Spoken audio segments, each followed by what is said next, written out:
Imaginez un monde où l'électricité circule sans aucune perte, sans chaleur, sans résistance. Ce n'est pas de la science-fiction, c'est le phénomène de la supraconductivité, découvert au début du XXe siècle. En 1911, le physicien néerlandais Heike Kamerlingh Onnes étudiait le comportement des métaux à très basse température.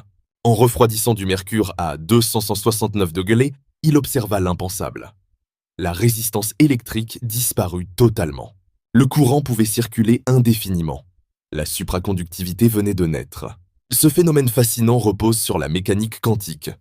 Les électrons se déplacent en paires appelées paires de Cooper, qui traversent la matière sans se heurter aux atomes. Résultat, zéro perte d'énergie. Aujourd'hui, la supraconductivité a des applications incroyables.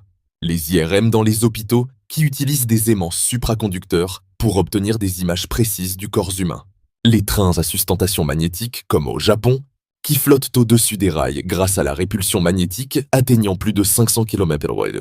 Les projets de réseaux électriques supraconducteurs, capables de transporter l'électricité sur de longues distances sans aucune perte. Mais le grand défi reste la température. La plupart des matériaux supraconducteurs doivent être refroidis à des températures proches du zéro absolu, ce qui coûte très cher.